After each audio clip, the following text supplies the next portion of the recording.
Hello and welcome back. I'm so glad that you're here with me today.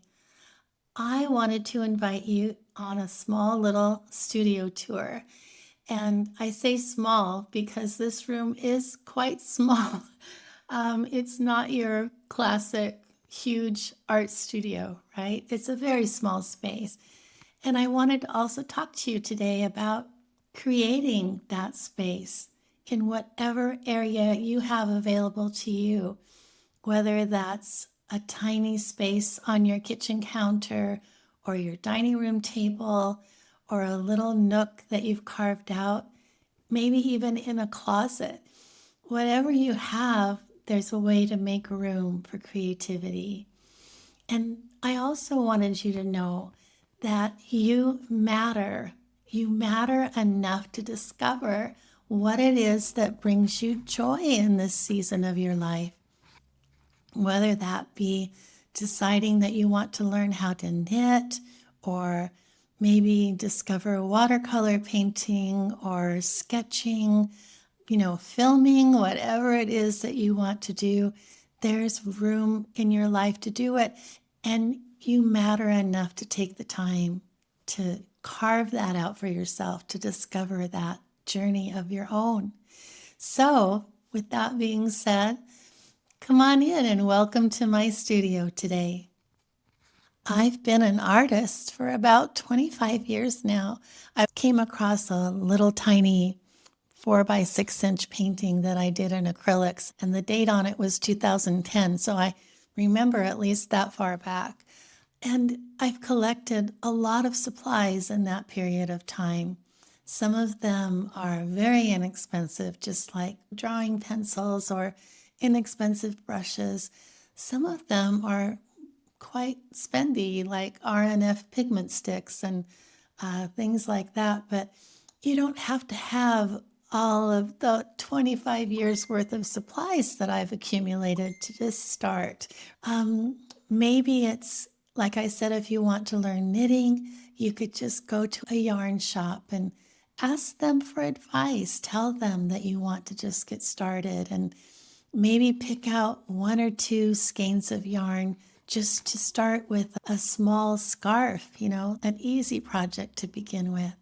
Or if you want to learn watercolors, you don't need a lot of supplies to learn watercolors. That's a rather inexpensive, low entry point to get in, is just to buy a collection of watercolor paints, maybe just 6 colors and a couple of brushes and a small pad of watercolor paper, and then go watch some YouTube videos and give yourself permission to just get going on it, right? You don't need a lot of space and you don't need a lot of expense to say yes to the creative voice in your heart. And here's something a little quirky about me is I actually collect supplies, art supplies for things I haven't begun yet. Like I have watercolor supplies here. I have watercolors and brushes and paper, but I haven't learned yet how to do watercolor. I have oil painting supplies in my studio, and I haven't discovered yet how to do oil painting. But for me, with my ADHD brain, it's a way of just saying yes to the possibility that one day I'm just going to carve out the time to discover those mediums, and I don't have to feel guilty about investing in those things that I haven't started yet. They're just in my art supply cupboard waiting for me. And it's okay to give yourself permission for one day getting started with something. It's not a wasted expense of money, right? They're there waiting for you, and that's okay. You can give yourself permission just like I have. One thing I've been thinking about is the area you see behind me, this small little space where I do a lot of my filming when I'm just talking to the camera in my studio. I want to be intentional about decorating that space. And so I have invested in an IKEA shelf. It's just like the shelf that sits across from me that holds my 2 framed encaustic paintings. And there's going to be a little shelf right behind me that'll hold some of my other treasures, little things that I love, maybe a candle or another piece of my artwork. I actually really enjoy being surrounded by my own artwork. I like what I create and it brings me joy to look at it. And so I don't feel like that's an egotistical thing. I think I create what I enjoy, and it would just make sense to want to surround myself with what I've created.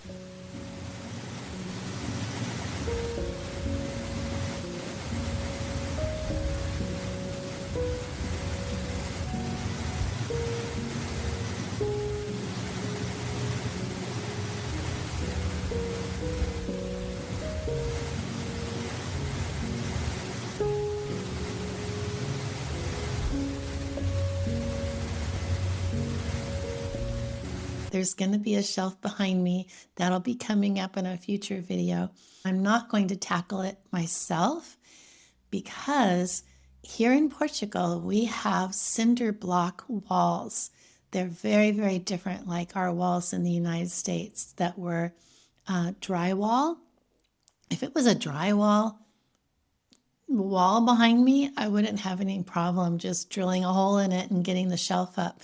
But because it's cinder block, Rob actually needs to use his impact hammer to do the holes and then put the molly screws in and then put the screws in and all of that. And so I'm just going to let him tackle that little shelf for me and let him do it.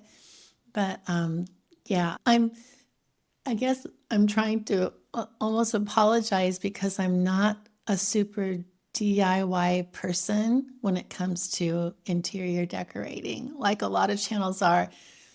You see these women doing all these amazing DIY projects in their home. If you came here for that, that's not me. So I just wanted to let you know. Yeah, I'm going to have Rob install the shelf with his impact drill. You're going to be seeing that in a future video. And even those little spaces, little corners of my studio, they matter to me that they be designed with intention and functionality and beauty. So that'll be coming up on a future video. My set design in the back will change a little bit. Something came that I'm just so excited to share with you. It just delights my heart to no end. We use this tiny, tiny room. You can tell just by looking at me, it's not really very wide. It's a narrow room, but we use it to host a single guest once in a while. I mean, one person can sleep in here, right? It's a small, small space. But I have this, I'll just show you. If I come down here and get down a little bit, I have right here, it's like a folding mat, right? It's a trifold mat that folds out onto the floor, and it just scoots in right underneath my IKEA desk here. And I have a little bit of space next to it. And look what I found on IKEA. I'm so excited. A rolling cart that also fits under my desk. So on this cart, I've been nibbling on these, but there's going to be like some honey roasted peanuts, a chocolate bar, some little napkins and a little dish. Underneath down here, we've got sparkling water. There's probably going to be more snacks in this little basket.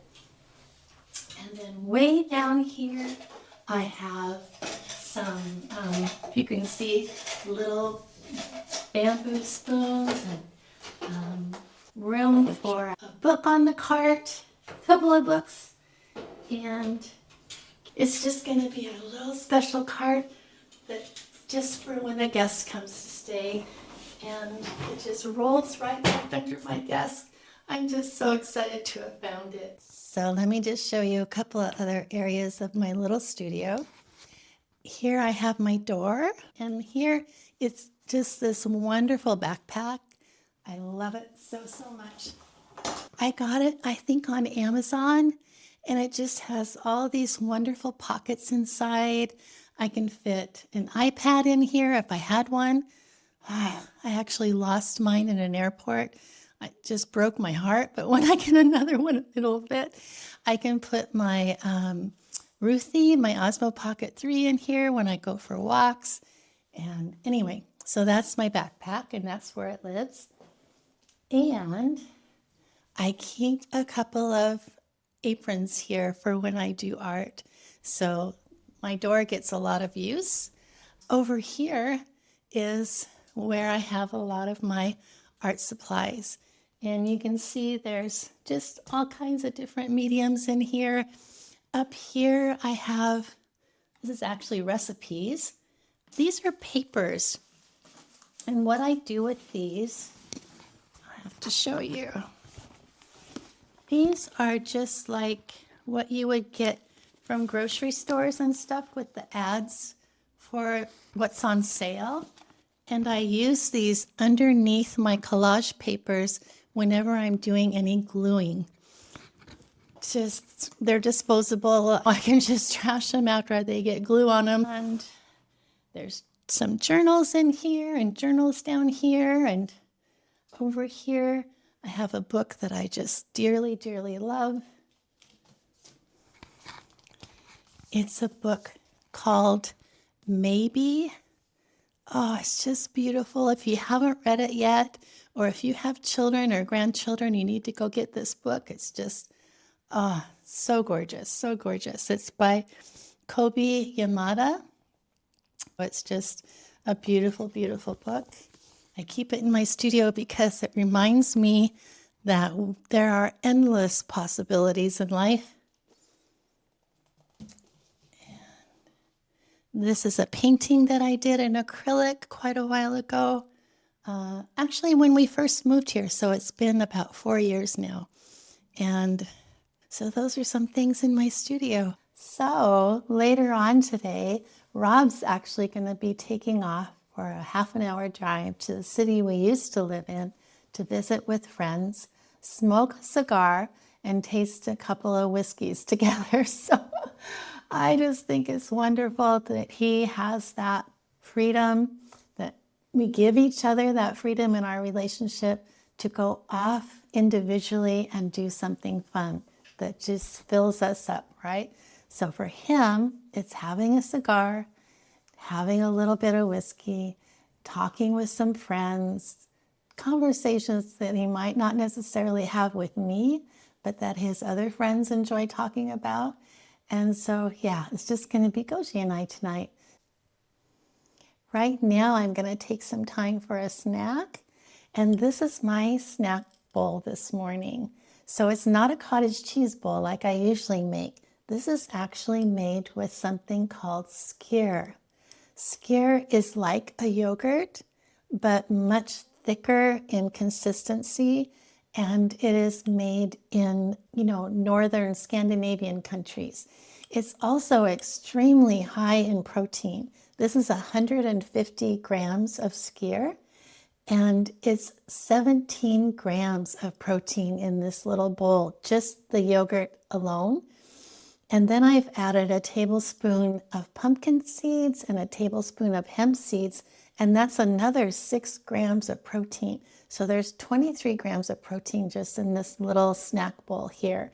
And then I also just topped it off with some really wonderful sugar-free blueberry jam and some allulose sweetener because the Skyr is a bit tart.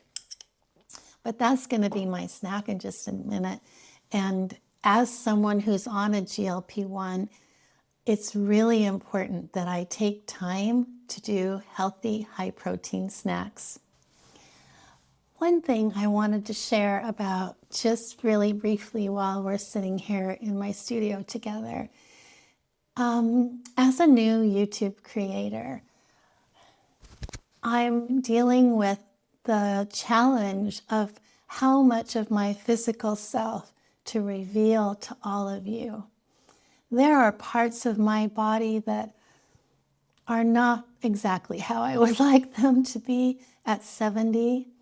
I've lost, like I said, over 20 kilos on a GLP-1 journey in the last 14 months. And my body has changed in that time. My neck used to be much fuller when I carried more weight. And since that fullness has gone, now I'm left with loose skin under my neck. And it's not exactly what I would prefer. I would love for it to be all toned and tightened like I see other 70-year-olds looking like. But that's not my reality. And so I'm trying to be braver and allow myself to be filmed from the side that's not maybe so becoming. And I'm also doing something about it, but it's not going to be an overnight fix, right? When I work on my rebounder for a few minutes twice a day, I do facial exercises while I'm rebounding to help that skin tighten up over time. But that might be a 1 or 2 year journey for me. It's not going to change overnight. I also struggle as a woman of 70 with a forward curving posture. And that's something I'm very, very self-conscious about. So I'm asking you all for a lot of grace about that. I'm still not comfortable showing myself full-bodied, moving across the camera lens or moving across a room and having the camera track my entire body.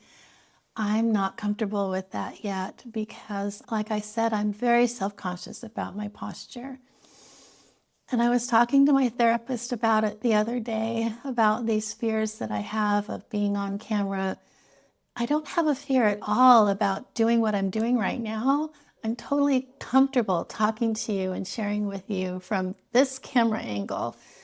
But showing you my entire body, that's hard for me. And she said something that just really reassured me. She told me that I don't have to be aggressive in my sharing of my entire physical body on YouTube. And just to get that permission from another person really, really was reassuring to me.